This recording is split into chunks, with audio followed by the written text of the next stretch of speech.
En los años 60, después de la Guerra de Abril, el PSD estaba a favor de la lucha armada, pero ya en el 78 participa en las elecciones. Aquí hubo una intervención de Estados Unidos y como resultado de esa intervención fueron asesinados muchos izquierdistas.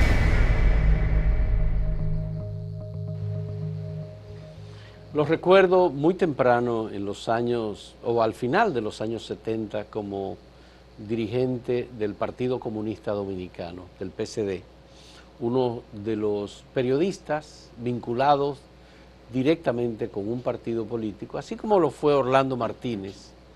Arsenio Hernández Fortuna había sido parte del Partido Socialista Popular en el año 1964. Luego de la Revolución de Abril, el PCP, o una gran parte de los miembros del PCP, pasaron a llamarse como Partido Comunista Dominicano. Luego, Arsenio Hernández Fortuna ha trabajado muchos años profesionalmente en el periodismo, es una de las mentes más claras del movimiento de izquierda en la República Dominicana y hoy forma parte del Frente Amplio y sigue militando y pareciera que los años no pasan porque él mantiene una fortaleza y una claridad que ustedes van a poder comprobar a partir de esta conversación. Muchas gracias, Arsenio, por aceptar participar con nosotros en estos diálogos sobre la izquierda de República Dominicana, fracasos, errores cometidos y aciertos que hemos tratado de incorporar el tema también de los aciertos, porque los procesos políticos son zigzagueantes. Muchas veces uno no sabe de dónde vienen las cosas. Por ejemplo, el tema de las libertades públicas ha sido tradicionalmente un tema muy celebrado, pero no se ha dimensionado hasta este momento cómo la izquierda contribuyó con que haya libertades públicas en República Dominicana. Bueno, gracias Fausto por estar aquí nuevamente. Antes había estado con Gustavo Olivo. Sí, sí. Entonces para mí es un placer estar nuevamente aquí. Ciertamente yo creo que cuando se habla de la izquierda y las libertades públicas, ante todo hay que ver los aciertos, porque la izquierda ha sido decisiva en la conquista de las libertades públicas en República Dominicana. ¿Cuáles son los elementos, Arsenio, que tú destacarías? Bueno, desde la era de Trujillo, los primeros que hicieron la resistencia organizada a la dictadura fueron los izquierdistas en la medida de los años 40. Freddy Valdés, fundador del Partido Socialista Popular, murió asesinado murió en la cárcel en Barahona. Pericle Franco, Chito Enrique, todo eso eran de aquella época. Se formó la Juventud Democrática, los hermanos Ducudrey, y el mismo Mauricio Báez perteneció al Partido Socialista Popular, que organizó aquellas grandes huelgas en el este. Si esa resistencia organizada contra la dictadura de Trujillo fueron los izquierdistas especialmente. Antes no fueron los únicos, claro, antes hubo resistencia contra Trujillo y después, naturalmente, en los años 30, Juan Isidro Jiménez Grullón y otros, Desiderio Arias y otros, pero como organización fueron los izquierdistas los primeros que enfrentaron la dictadura de Trujillo. Y de manera destacada, el 14 de junio, encabezado por Manolo Tavares Justo, las hermanas Mirabal, Minerva especialmente, fue la resistencia más consistente, podríamos decir, ya al final de la dictadura de Trujillo. Pero las ideas progresistas tuvieron una relevancia mayor en República Dominicana luego del triunfo de la Revolución Cubana de 1959. Sí. Manolo Tavares Justo, como principal dirigente del movimiento 14 de junio, sí, luego del asesinato, del crimen contra las hermanas Mirabal, es un movimiento que trata de buscar una identidad. No participa del proceso electoral que condujo a la elección del profesor Juan Bosch y finalmente se inmola por el retorno del gobierno constitucional de Juan Bosch. Siendo izquierdista, defiende la constitucionalidad. Eso es un error, eso es un acierto, ¿Cómo se puede interpretar, Arsenio? Yo sé que tú eras muy joven en ese momento. Sí, pero lo primero, yo he estado precisamente estudiando los procesos electorales como parte de mi tesis de doctorado. Lo primero que debemos comprender es el todo, el funcionamiento de la sociedad. Aún en el caso de que Manolo Tavares hubiera participado en las elecciones de 1962, no iba a ganar las elecciones. Tal vez habría quedado en un tercer lugar. Lo que demuestra la experiencia desde 1962 hasta 2020 es que la gente, la mayoría, vota primero por el partido de gobierno y por el partido de oposición que tiene posibilidades de sustituir al partido de gobierno. Esa ha sido la tradición. Pero en ese caso era el nacimiento del proceso democrático y los cívicos eran los opositores a Juan Bosch y se entiende que ninguno de los dos había estado en el poder. Sí, pero fueron dos movimientos políticos antitrujillistas. Sí, pero el Consejo de Estado era un gobierno muy influido por los cívicos. Se veía como el gobierno de los cívicos. Y el PRD era el partido que había sido fundado en el 39 en Cuba, y que ya había declarado a Bosch como candidato a la presidencia, mientras Manolo y Viriato estaban presos aquí y las Mirabal luego asesinadas. Es decir, el PRD ya tenía un historial y tenía un candidato, y además, como no había sufrido la represión aquí como la sufrió Manolo y sus seguidores, y Viriato y sus familiares, Bosch pudo entenderse con los trujillistas y ganó las elecciones. Es decir, es un proceso en el borrón y cuenta nueva. El borrón y cuenta nueva, ¿no? Fue, digamos, lo que le cedió. Exactamente. Y de ahí en adelante, entre el 66 y el 78, hay básicamente dos partidos. Reformista, que está en el poder, con el apoyo de Estados Unidos, que impuso a Balaguer en el 66, porque hay que recordar eso, un gobierno esencialmente represivo, no predominantemente reformista, sino represivo. Y frente a ese gobierno, lo que la gente veía como Partido de la Esperanza Nacional, como le llamaban, era el PRD. En las elecciones del 78, por ejemplo, que participó el Partido Comunista Dominicano, le decía a la gente, a los camaradas, lo de ustedes para después, ahora hay que sacar a Balaguer, y para sacar a Balaguer hay que votar por el PRD. Esa ha sido la historia de los procesos electorales. Entonces, hay que entender esa realidad. Por mucho esfuerzo que hiciera la izquierda, por mucha lucidez que tuviera un líder como Manolo Tavares Justo, en ese contexto era difícil una emergencia electoral que surge cuando se van desacreditando esas tendencias. Ya en el 82, cuando comienza el disgusto contra el PRD, ahí es que surge entonces el PLD como tercera fuerza.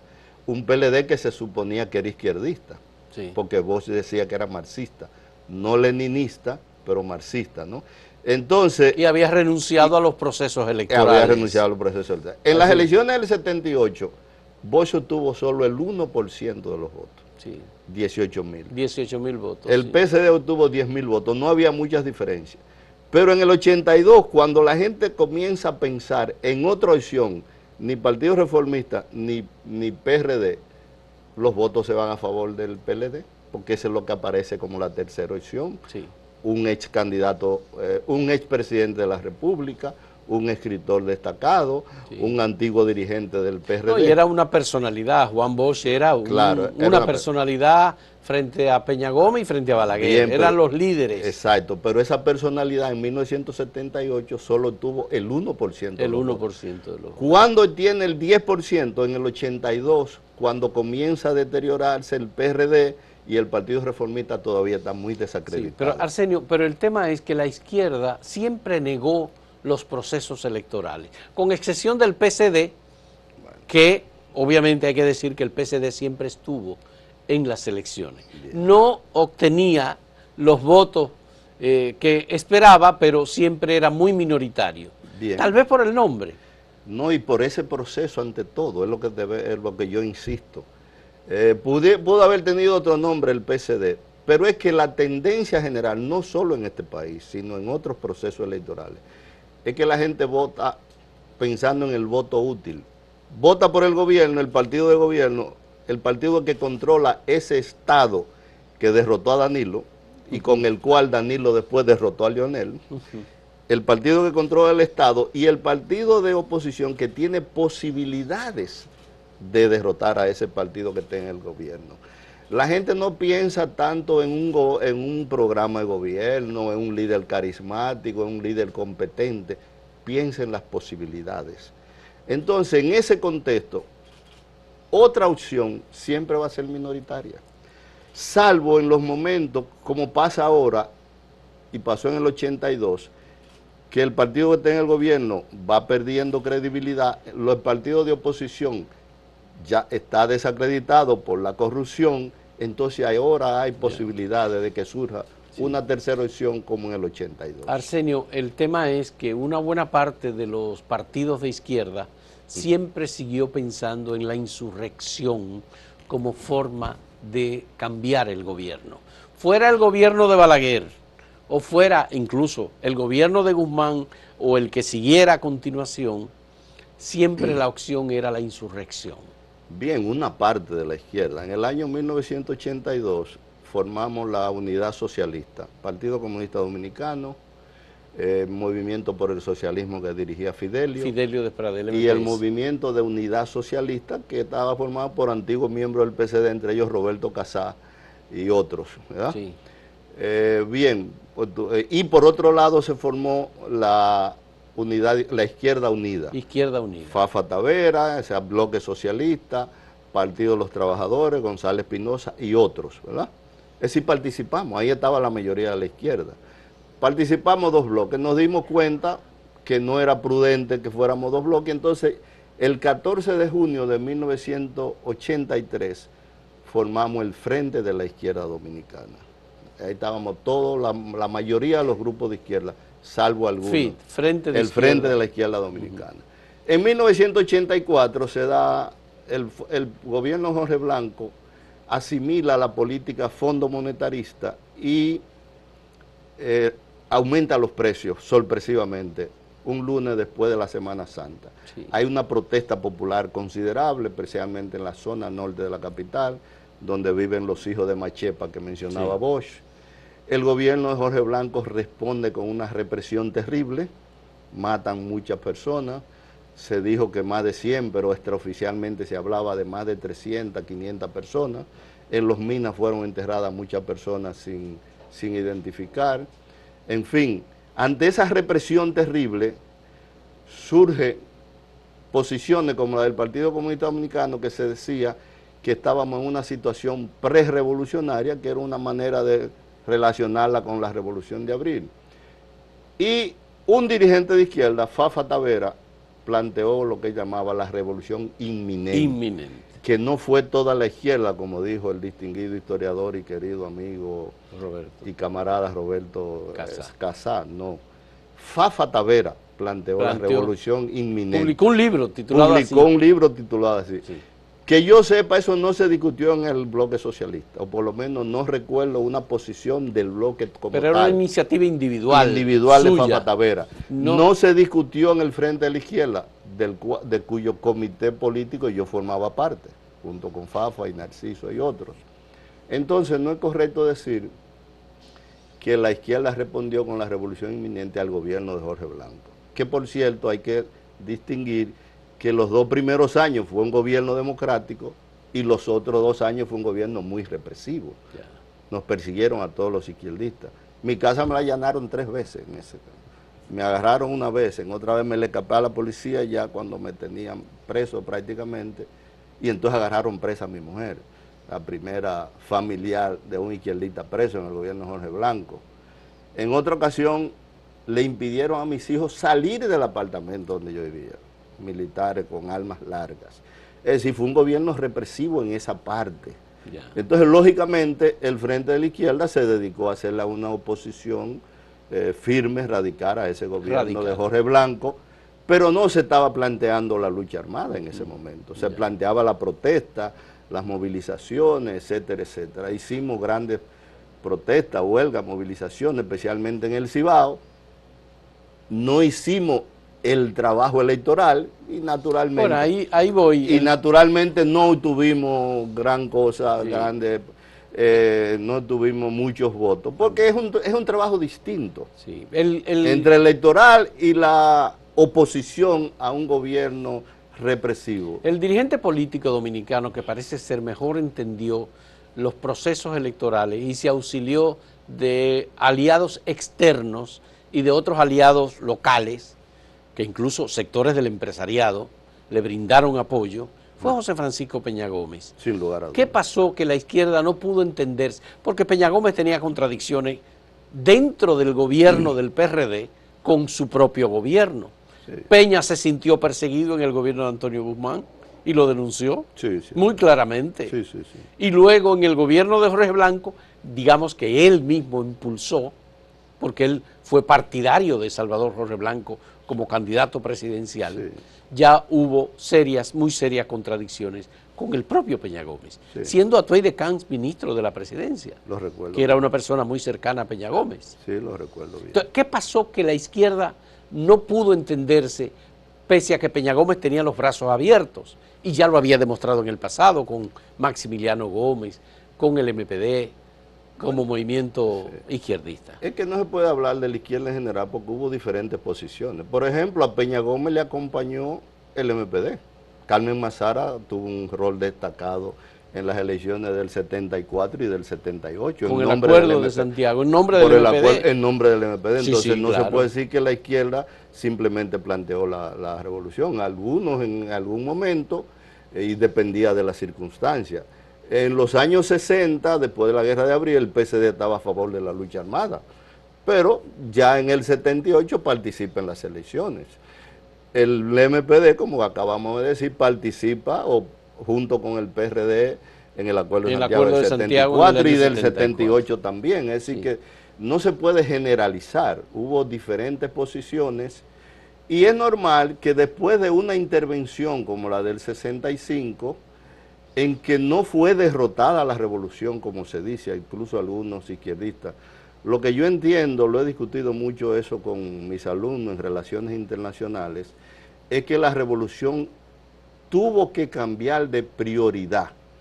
Entre el 24 y el 28 de abril, la prioridad era el rescate de la democracia. Del 28 de abril en adelante, la prioridad era el rescate de la soberanía. Eso se puede entender bien comparando documentos históricos de mucha trascendencia como el acta de rendición incondicional de Alemania de 1945 y el acta de reconciliación con que terminó la guerra en República Dominicana. Es decir, la intervención militar de los Estados Unidos produjo un cambio en la estrategia de los izquierdistas. Por supuesto, de la izquierda. Por supuesto, y no solo de la izquierda, de los militares constitucionalistas, de Camaño, de todos los militares. Porque entre el rescate de la democracia y el rescate de la soberanía, obviamente el rescate de la soberanía era más importante. Entonces, todo el esfuerzo, tanto de los constitucionalistas, militares y civiles, como de los izquierdistas, era rescatar la soberanía. Se termina en una negociación porque obviamente no se podía vencer al ejército de Estados Unidos, pero esa heroica resistencia de los constitucionalistas permitió terminar en una negociación con la salida de las tropas y el reconocimiento de República Dominicana como Estado soberano, que es lo que dice el acta de reconciliación y el acto institucional que sirvió de base constitucional al gobierno de García Godoy. Esos elementos hay que tenerlo en cuenta. Pero también hay que tomar en cuenta lo siguiente, el gobierno de García Godoy, como el gobierno que resulta electo en las elecciones de junio del año 66, recibían órdenes y las ejecutaban para la persecución de los izquierdistas de República Dominicana. Lo que justificaba entonces una respuesta violenta que muchos pensaran que había que darle. Precisamente lo que tú acabas de decir lo explica bien. Aunque se terminó en una negociación, pero en esa negociación los yanquis lo que querían era matar a todos los izquierdistas, como mataron a muchos y persiguieron a otros. Entonces no es extraño que en esa circunstancia, en los años 60, todavía en los 70, se pensara en una respuesta violenta, porque era violencia lo que estábamos recibiendo. ¿La respuesta del secuestro del coronel Crowley fue adecuada desde tu punto de vista? Bueno, no te digo que el secuestro en sí, pero que hubiese respuesta violenta no era extraño, porque lo que estábamos recibiendo era violencia. Es decir, lo que hacía el gobierno de Balaguer y los mismos servicios secretos de Estados Unidos no eran actos de habla, como dicen los lingüistas, eran actos de violencia, violencia armada. Entonces no era natural que se pensara en que en algún momento había que responder militarmente a esa violencia. Bien. La diferencia estaba en que el Partido Comunista Dominicano entendía que no debía ser actos individuales, que no debían ser acciones no premeditadas, sino que lo que había que tratar era, mientras tanto, irse preparando y tratar de reeditar otra insurrección. Esa era la diferencia entre la posición del PCD hasta los años 70, 78 y la posición de otros. Pero incluso el MPD participa, como dijimos ya, en las elecciones. Entonces, no es correcto decir que toda la izquierda respondió con la revolución inminente. Es decir, que a Balaguer no se le cortó la sal y el agua, no, como no, dicen. Yo no, lamentablemente no estoy de acuerdo con esas expresiones tan distinguidos académicos, porque es que no se podía responder a Balaguer con ponerle la otra mejilla mientras él golpeaba a Balaguer y su régimen. Era un gobierno esencialmente represivo, no era un gobierno esencialmente reformista. Entonces, ante la represión tenía que haber la protesta, la respuesta, que en un momento dado se podía entender que era violenta, y luego, a medida que fueron pasando los años, se entendía que debe ser una respuesta política. Pero entre 1966 hasta 1975, cuando la muerte de asesina a Orlando Martínez, la represión comienza a disminuir a final del 75. Pero hubo antes 10 años de represión. Pero todavía en el 1976, a mí me agarraron preso en 1967 en Montecristi, pasé 15 días en una solitaria, y a los 10 días de soltarme me estaban buscando nuevamente. Y mandó el terrible coronel Almonte Mayer de Dajabón unos oficiales a buscarme a Santiago, yo estaba en ese momento en Santiago, con la acusación de que yo era el responsable político de un supuesto foco guerrillero que había aparecido en Dajabón. En Dajabón. En Dajabón, sí. Por suerte, Alfredo Conde, responsable del PCD, me saca de Santiago, me manda a la capital, y de la capital al sur tuve que cambiar, andar con otra identidad.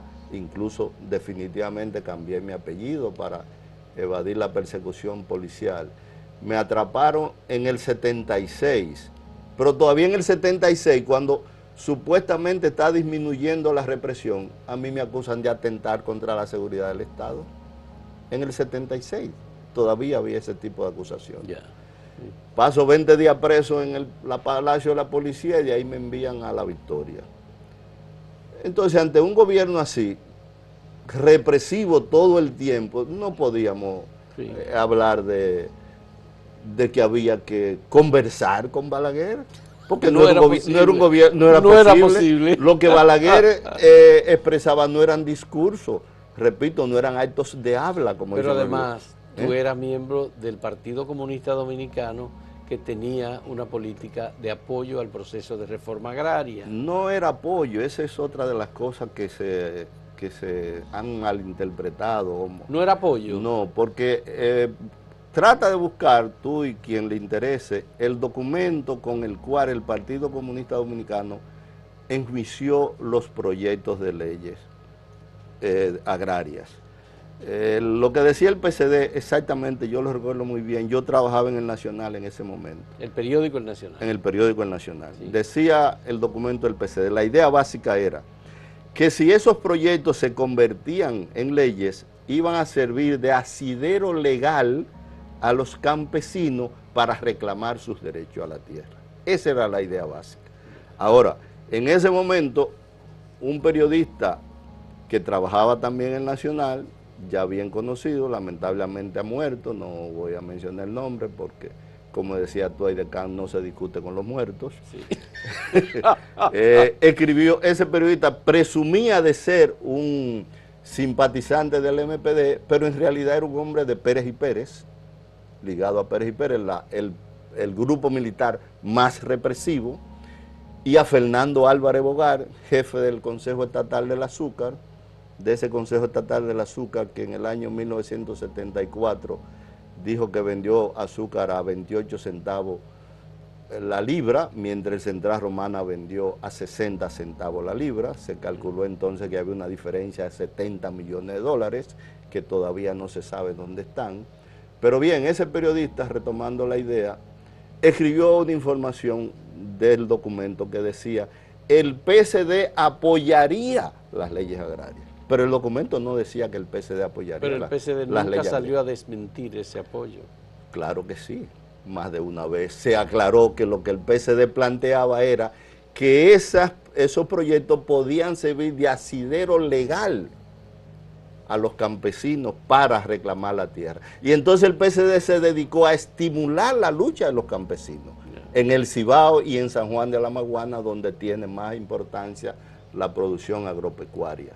Entonces esas son de las distorsiones que ha habido, lamentablemente, con respecto a la política del Partido Comunista Dominicano, pero ha sido una política que ha tratado de ser civilizada cuando ha sido posible y radical, violenta cuando era necesario. Vamos a hacer una primera pausa en este diálogo con Arsenio Hernández Fortuna, dirigente del Partido Comunista Dominicano en el pasado, en todos esos procesos, y actualmente miembro del Frente Amplio. En un momento volvemos.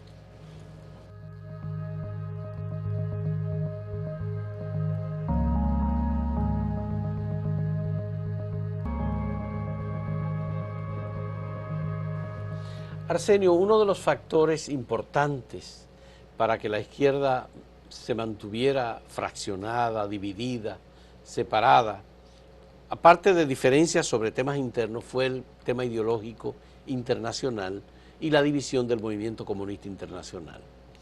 Algunos estaban con los soviéticos, el caso del PCD, otros estaban con los chinos, el caso del PTD y el caso del PST en un momento, que luego el PST pasó a apoyar a los albaneses. Estaban los cubanos propiamente, en donde Bosch tenía muy buenas relaciones. ¿Cómo, de alguna manera, cómo se vivió ese proceso de la separación ideológica por fracciones del movimiento comunista internacional? Ese es otro de los mitos. El PSD era acusado de ser prosoviético, pero no era prosoviético. Teníamos relaciones con los soviéticos. Pero el Partido Comunista Dominicano fue uno de los pocos partidos que condenó la intervención soviética en Checoslovaquia. Sí. Incluso escribió un folleto, muy buen folleto. Tengo entendido que fueron José Israel Cuello y Carlos Dores, principalmente José Israel Cuello. Y en el año 1969, yo estaba en Moscú en ese momento, el Partido Comunista Dominicano no firmó el documento fundamental de una conferencia internacional del Partido Comunista que se hizo en ese momento, en que había ese enfrentamiento entre chinos y soviéticos, que llegó incluso al enfrentamiento armado en la frontera. Momento, en la frontera, sí, ¿no? Sí.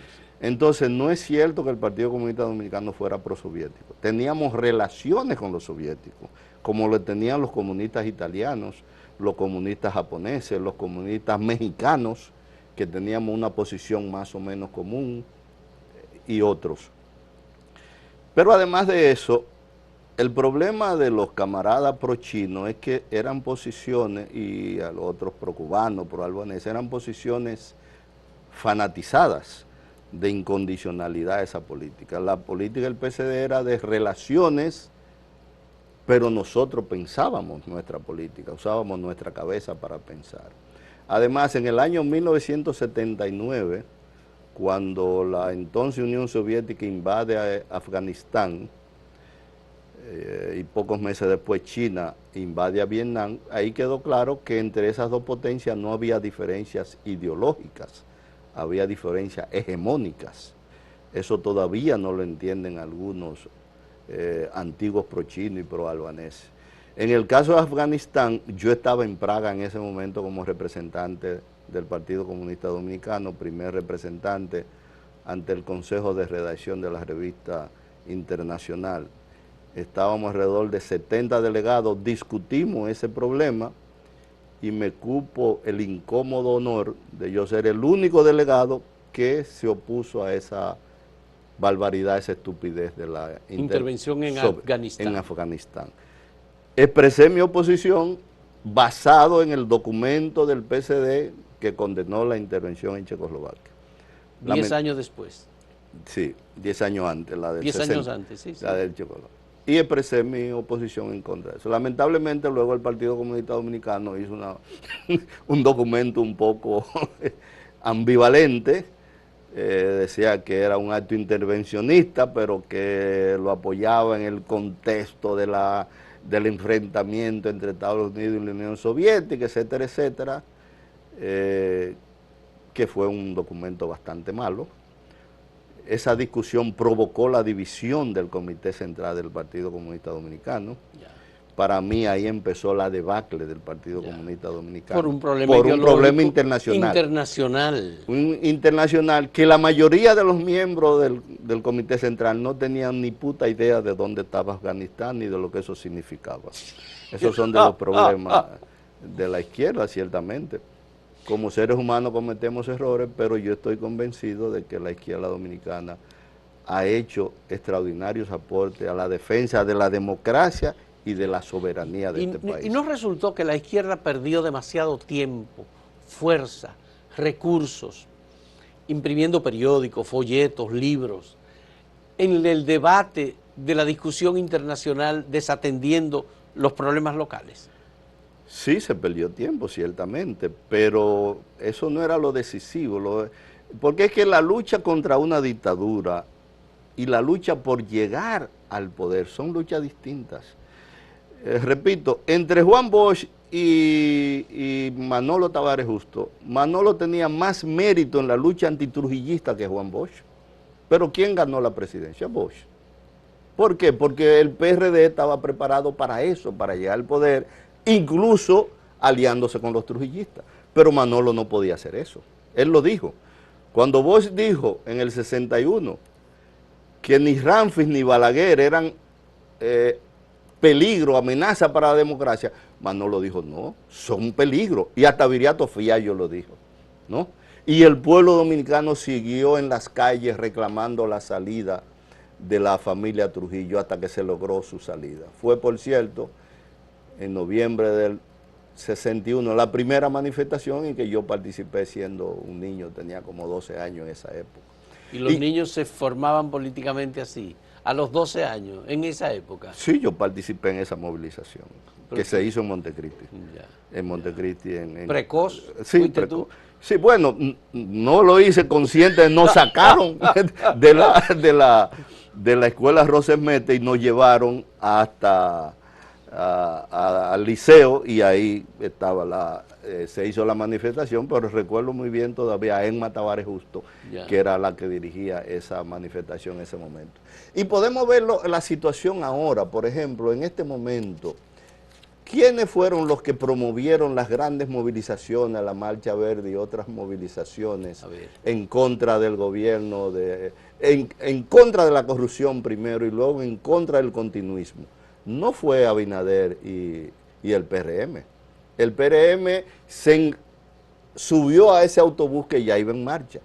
Pero quienes promovieron esas grandes movilizaciones fueron personalidades independientes e izquierdistas. Fue Juan Bolívar, fue María Teresa Cabrera, del Frente Amplio, fue Altagracia Salazar. Entonces, si nos lleváramos de eso, de que el que promueve la lucha debe ser el presidente, entonces debió ser el presidente Juan Bolívar y María Teresa, vicepresidenta, no Luis Abinader y esta señora que estaba muy tranquila en la Pucamaima. Entonces, lamentablemente, la lucha política es así. Uno hace el esfuerzo, hace el sacrificio y entonces otro es que llega a la presidencia. Bueno, pues, en este proceso político de democratización de la sociedad dominicana, quien puso los muertos fue la izquierda. ¿Qué pasó que la izquierda no pudo aprovechar y tener acceso al gobierno ganando un proceso electoral, como ha ocurrido ahora recientemente con Petro, como ocurrió con Gabriel Boric, como ha ocurrido con muchos otros izquierdistas que han llegado al poder. Bien, aquí en República Dominicana, entre otras cosas, tenemos la desgracia de que, como los mexicanos, estamos lejos de Dios y cerca de los Estados Unidos. Aquí hubo una intervención de Estados Unidos y como resultado de esa intervención fueron asesinados muchos izquierdistas, ¿no? Es una cosa primero. Eso lo han analizado muy bien académicos estadounidenses, entre ellos Giron Slater o Jerome Slater, como se escribe en su obra La Intervención Americana. Él dice que cayó todo el peso de ese imperio contra las organizaciones populares y los izquierdistas dominicanos, ¿verdad? Entonces, lógicamente, no podemos estar en las mismas circunstancias que otros países. Pero aparte de eso, está lo que ya hemos conversado previamente. La gente vota por dos opciones, básicamente. La que está en el poder y la que tiene posibilidades inmediata de sustituir eso. ¿Y por qué la izquierda nunca ha sido opción en República Dominicana? Bueno, porque Arsenio, desgraciadamente no ha tocado la peor parte. No ha tocado la parte de ser más radicales en la lucha contra las dictaduras y en la lucha contra la intromisión estadounidense. y no es falta de visión, no es falta de inteligencia, no es un análisis adecuado, oportuno para un momento específico de la lucha política. No, no es falta de visión, yo no creo que sea falta de visión. Yo creo que es, entre todo, las consecuencias de que han sido asesinados muchos izquierdistas inteligentes, como Amin Abel, como Orlando Martínez, otros, y también el hecho de que el peso de ese poder imperial condiciona toda la política, incluso la política de ese PRD que se fue cada día derechizando más, ¿no? Y ese PRD fue el que fue apareciendo como opción al más represivo gobierno de Balaguer, ¿no? Fue condicionándose hasta que estas dos opciones de derecha eran las que se alternaban y todavía se alternan en el poder. Ya. Entonces, esa situación no le deja un espacio a una opción diferente. Cuando comienza a surgir esa opción, el PLD apareciera como un partido de izquierda. 1978 gana muy pocos votos, en el 82 gana bastante votos, empieza a surgir como la tercera opción, pero también se va derechizando. Ya. ¿Y no será que hay un proceso en el que los partidos se van adaptando a la realidad y al contrapeso del poder y que la izquierda nunca aceptó eso? Eso es parte del proceso, ciertamente. Eso ocurrió en Europa con los partidos socialdemócratas. Lo que eran partidos, Mussolini era socialista a principios del siglo pasado. A mediados del siglo pasado ya era fascista. Desgraciadamente esa es la evolución de la política de la humanidad, ¿no? ¿Es que la izquierda ha sido muy radical o no? Sí, ha sido radical porque es necesario, porque ¿para qué yo a esta edad que tengo me voy a meter al PRM? No, pero yo no digo cambiar, yo no digo cambiar de partido. Está bien. Arsenio, lo que estoy diciendo es, como Frente Amplio o como PSD, Ajá. participar en un proceso político en el que no se plantea de entrada la radicalidad de la violencia, no se plantea una insurrección popular. No se plantea, eso se planteó en su momento en los años 60. Ahora, por ejemplo, en estas circunstancias... Entonces, ¿qué cosa distinta plantea, por ejemplo, el Frente Amplio o los comunistas dominicanos? Distinto de lo que ha hecho el PRM, que llegó al poder habiéndose fundado en el 2014. Bien, nosotros por ejemplo, yo participo en la Comisión de Reforma Constitucional, en nombre del Frente Amplio. Sí.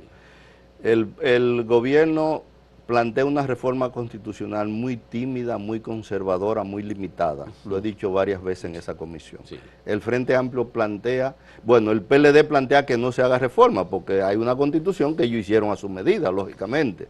El Frente Amplio plantea que sea una reforma constitucional, que se necesita una reforma constitucional que vaya mucho más allá de lo que plantea el gobierno. Usted, puede parecer una posición radical, pero no es tan radical, pero es diferente. Ustedes plantean una constituyente popular. Sí. Ahora, ¿cuál es mi preocupación? Ajá. Que en una constituyente por elección popular ustedes no van a ganar ese proceso de selección de los constitucionalistas o de los asambleístas que transformarían la Constitución. Bien, nosotros insistimos ante todo en los planteamientos. Por ejemplo, insistimos en que una nueva reforma constitucional, sea por constituyente o sea por asamblea revisora, debe sentar las bases constitucionales, valga la redundancia, para iniciar un proceso de redistribución de las riquezas. Es una cuestión clave en la sociedad dominicana de hoy. Tenemos más de 50 años de crecimiento económico, pero la mayoría de la población sigue siendo pobre, muy pobre, y una clase media en precarias condiciones, que si uno pierde el empleo por 2 o 3 meses, o se enferma un miembro de la familia, cae inmediatamente en la pobreza. Entonces nosotros planteamos redistribución de las riquezas, un salario mínimo que esté conectado con el costo de la canasta familiar, del quintil de más bajos ingresos, como dice el Banco Central, con lo que menos ganan. Entendemos que se debe superar el autoritarismo. Un presidente de la República sigue siendo un faraón, tiene una enorme cantidad de atribuciones. Nosotros planteamos que se debe fortalecer el poder concentrado de la justicia. Esta Constitución dividió ese poder concentrado y por consiguiente debilitó la justicia, especialmente la Suprema Corte. Aquí vemos choques entre, por ejemplo, el Tribunal Superior Administrativo emite una sentencia dando una orden a la Suprema Corte de Justicia. ¿Qué va a pasar con esos expedientes que ha elaborado el Ministerio Público? Van a pasar años de corte en corte. Se lo dije hace poco al mismo Antoliano Peralta en la Comisión de Reforma Constitucional. Entonces eso hay que resolverlo. Y eso no es una posición radical. Es una posición que nace de la necesidad de reformar algo que fue hecho especialmente para favorecer la impunidad. Pero el punto número 1, que es redistribución de las riquezas, Ajá. ¿Cómo se haría esa redistribución de la riqueza? Punto número 1, un salario mínimo conectado con el costo de la canasta familiar. ¿En cuánto está el costo de la canasta familiar? Me dijiste lo del punto número 2, es un salario mínimo vinculado al costo de la canasta familiar, 30, 35 mil pesos. Bien, ese es un punto importante. ¿Cuánto son los salarios mínimos? Y en el gobierno está en 10 mil pesos. 10 mil, 11 mil pesos. Mientras el costo de la canasta familiar está en 25 mil. Quiere decir que aunque le suban un 25%, queda en la mitad del costo de la canasta familiar. Entonces, a eso que ustedes llaman distribución de riqueza. Por supuesto, ese es un punto. Ya, otro punto es...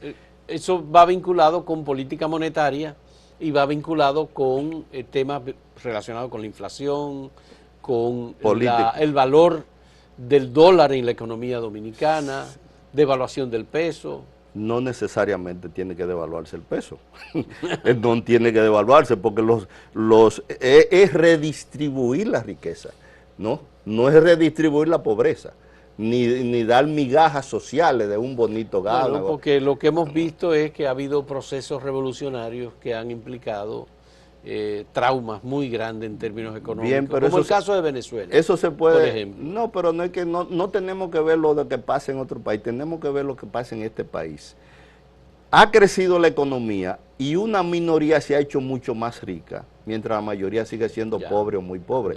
Entonces hay que, como decimos, buscarle la vuelta. Concentración de la riqueza. Bien, se ha concentrado la riqueza, entonces esa riqueza debe ser redistribuida. Una forma pues es un salario mínimo ligado al costo de la canasta familiar. Otro asunto es que las empresas, como dice el artículo 19 de la Constitución de 1963, distribuyan parte de sus beneficios entre los trabajadores.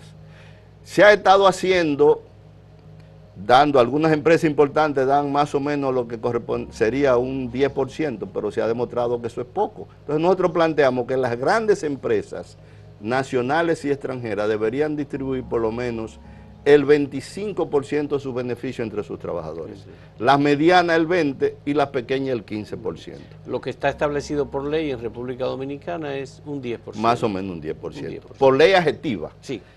¿No? Que eso en la Constitución de ahora del 2010, en el artículo 62 dice, se remite a la ley, o sea, una ley adjetiva, la distribución. Pero eso es el tema de la bonificación anual por resultados. Sí, pero entonces nosotros planteamos que eso debe estar en la Constitución como estaba en la Constitución del 63. Y otro asunto es el de los impuestos. El gobierno anterior, desde que subió al poder en el 2012, bajó los impuestos a las altas ganancias, del 29 al 27%. Quizás tú recuerdes eso. Sí. Y además frenó la indexación del salario. Eso significaba, le bajaba los impuestos a los más ricos y le subía los impuestos a los más pobres. Entonces hay que revertir ese proceso. Hay que cobrar más impuestos a los más ricos y menos impuestos a los más pobres. Entonces ahí empezaríamos un proceso de redistribución de la riqueza. Sí. Y eso no es revolución, eso no es radical, eso está dentro del sistema. Te voy a plantear a propósito de eso una pregunta cuando vengamos en el último segmento. A propósito de eso. Hacemos una pausa en este diálogo con Arsenio Hernández Fortuna.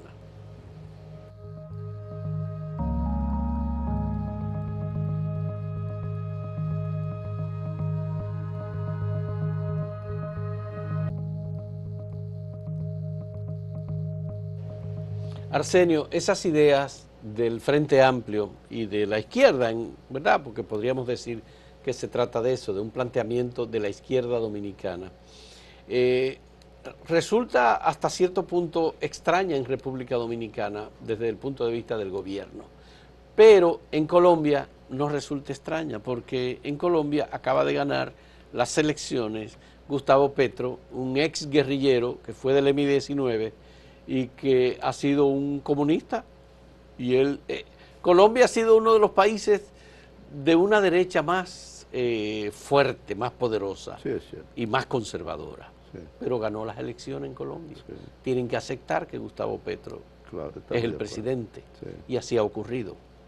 ¿Por qué en República Dominicana no pasa eso? Yo creo que debemos volver a lo que pasa en nuestro país. Yo te insisto en eso, sí, yo te insisto en eso. Y yo insisto que debemos darle continuidad a la evolución del proceso dominicano. ¿Qué es lo que ha pasado aquí en los últimos años? Desde el 22 de enero de 2017 al 5 de julio del 2020, salimos a las calles decenas de miles de personas con un objetivo político claro: frenar la corrupción. Y la impunidad. Y la impunidad. Y después frenar el continuismo. Los que participamos en esas movilizaciones no le preguntábamos al que estaba al lado si era de izquierda, o si era de derecha, o si era manco, o si era extremista del centro o centrista extremo. Pero ahí está mi preocupación. Ajá. O sí, ahí está mi preocupación. Ajá. En esas marchas, sí. Estamos hablando de Marcha Verde, sí. Había gente joven, muy joven, sí. Niños había en esas marchas y personas ancianas. Sí. En la izquierda yo no veo gente joven. Sí hay gente joven. En la izquierda hay gente claro. joven. Yo no estoy bien. Te vamos a invitar a una reunión. La secretaria general del Frente Amplio es una mujer joven de 30 y pico de años. La encargada de la juventud es una muchacha de 20 y pico de años. Ayer estábamos reunidos, te vamos a invitar un día para que tú veas a los jóvenes del Frente Amplio. Pero permíteme seguir con la idea. Yo creo que en vez de fijarnos en lo que pasa en Colombia, debemos darle una continuidad al proceso dominicano. Salimos a las calles con un objetivo político claro, sin distingos ideológicos: frenar la corrupción, frenar la impunidad y frenar el continuismo de ese gobierno. ¿En qué situación estamos ahora? Bien, llegó este gobierno, ya hay descontento, ya se expresa una considerable parte de la opinión pública. En una encuesta salió un 37%, analizamos esa encuesta, en otra sale un 32% de personas que no quieren ni que siga Abinader, el PRM, ni que vuelva el PLD. Entonces, ¿cuál es la política del Frente Amplio? Nosotros hemos planteado un proyecto de programa, unas primeras ideas programáticas, con estos planteamientos sobre redistribución de la riqueza, superación del autoritarismo, fortalecimiento de la justicia, etcétera, hemos entregado esa propuesta a Alianza País, a Movimiento Patria para Todo, al Foro Renovador del PRM, a personalidades independientes, y nosotros planteamos entonces que tratar de forjar otra opción de poder amplia, con posibilidades de llegar al gobierno con otro programa que no sea el programa del PRM ni el programa del PLD.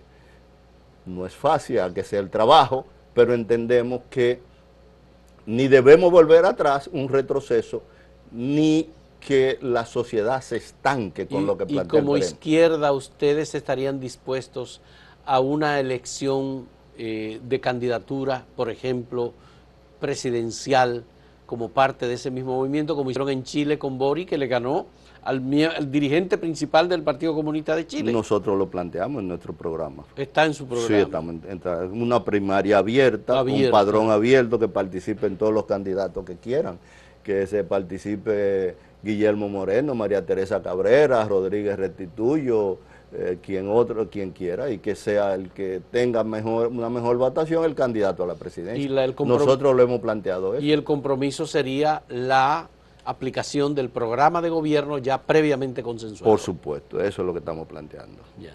Y eso va mucho más allá de la frontera. ¿Y ha tenido acogida eso? Bueno, ya en quienes ustedes lo han presentado. Sí, se lo hemos planteado, como dije, a Alianza País, a Movimiento Patria para Todos, al Foro Renovador del parte del PRM, y estamos en la discusión de esas primeras ideas. ¿Y organizaciones populares, por ejemplo? También se lo hemos planteado. También. Y personalidad independiente. Hace poco hicimos una reunión había 7 economistas y otras personalidades. Yeah. Entonces estamos en ese proceso, en esa discusión. Yeah. ¿Y ustedes han auspiciado algún estudio de opinión pública? Mencionaste encuestas. ¿Que ustedes hayan hecho o ustedes reciben lo que otros hacen? Nosotros hemos recibido, tú sabes que hay encuestas que mandan a hacer los empresarios, claro, que no se discuten, que no se publican. No se publican. Y hemos tenido acceso por lo menos a 2 de esas encuestas, en las que aparece un 37% favorable a una opción política distinta a la del PRM y PLD, Fuerza del Pueblo, y en la última que vimos, que discutimos con uno de los ejecutivos de esa compañía, que no puedo decir el nombre porque no está bien. Sale un 32% con esa misma posición a favor de una opción política distinta. Ya. Nosotros no tenemos recursos para mandar a hacer encuestas de ese nivel, pero cuando podamos haremos una. Pero es mejor si podemos conseguir 3 o 4 encuestas distintas. ¿Y ustedes estarían dispuestos a aliarse con determinados empresarios que apoyen su criterio? Tenemos pendiente, ya hicimos una invitación a los empresarios de Herrera, que como tú sabes, hace muchos años que están haciendo una serie de planteamientos distintos a los del CONEP. Ellos apoyaron a Danilo Medina. Bien, pero ellos tienen una serie de planteamientos de estudio que han hecho, gente como Castro, que ahora está en Navie, sí, Víctor Castro, y otros, sí. Ya hace muchos años que ellos están planteando una serie de ideas distintas a las del CONEP, o sea, el gran empresariado. Estos son, digamos, empresarios medianos, podemos decir, sí, ¿verdad? Sí. Víctor Castro estuvo en la coalición que dirigió Juan Bolívar Díaz. Sí, y estuvo con Minú Tavares. Estuvo con Minú también. Es decir, con empresarios así podemos entendernos, podemos discutir, y estamos esperando una conversación con ellos. Porque la tradición ha sido que los izquierdistas dominicanos no se reúnen con empresarios, ni conversan, ni hablan, ni discuten. Depende de quiénes sean los empresarios y depende de quiénes sean los izquierdistas. Eso es condicionado. Claro. No nos íbamos a reunir con Payo Ginebra. ¿Tú te recuerdas, Payo No, Ginebra? claro, lo recuerdo. Perfectamente recuerdo. Pero con Víctor Castro podemos reunirnos. Ya. Y nos hemos reunido. Ya. Es decir, que nosotros estamos en este caso abiertos a discusiones con ese empresariado medio y pequeñas empresas. Como se sabe, las pequeñas y medianas empresas son las que crean más puestos de trabajo por capital invertido. ¿El tema ideológico no representa ningún obstáculo para ustedes? Es que ya, repito, después que la Unión Soviética invadió Afganistán en el 79 y China pocos meses después invadió a Vietnam, ya ahí cesaron las discusiones ideológicas. Quedó demostrado que eran diferencias hegemónicas, no ideológicas. Hace como un año un dirigente del Frente Amplio, de esos prochinos fanatizados, dijo en una reunión, hizo un pronunciamiento contra el revisionismo. Y dijo que eso era una provocación y como que me miró a mí y yo dije, esto es contra mí. Y yo le dije, no, eso no es una provocación, eso es un disparate. Porque el que se pone a hablar de revisionismo en esta época es un ignorante, no sabe de lo que está hablando. No sabe lo que ha pasado en el mundo en los últimos 40 años. Sí. Yo estuve en Europa, felizmente, en esa época y pude participar en discusiones. Ya eso de diferencia ideológica, esas dos intervenciones cesaron antes del colapso del régimen soviético. ¿Te recuerdas? Y antes de que las empresas chinas se convirtieran en multinacionales. ¿Te recuerdas de Santiago Carrillo? Sí, claro. Parmiro Togliatti. Sí, claro. Todos dirigentes comunistas europeos que plantearon el eurocomunismo como una opción distinta y diferenciada. Y el compromiso histórico lo planteó Enrico Berlinguer, en Italia, que por cierto, donde comenzó a darse el compromiso histórico no fue en Europa, fue en Chile.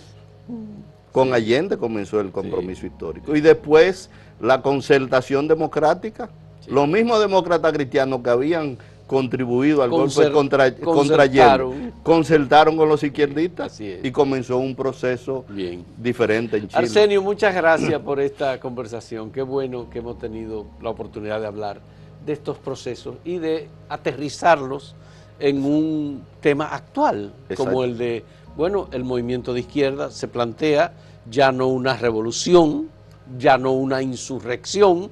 Los comunistas dominicanos están viendo posibilidades de unificar sobre la base de unas consignas mínimas, un programa que puede incluir a todo el que quiera participar. Exactamente. Gracias por ese buen resumen. ¿Verdad? Muchas gracias, Arsenio, y muchas gracias a ustedes, amigos, por participar en este diálogo sobre el proceso político dominicano y la izquierda. Hasta luego.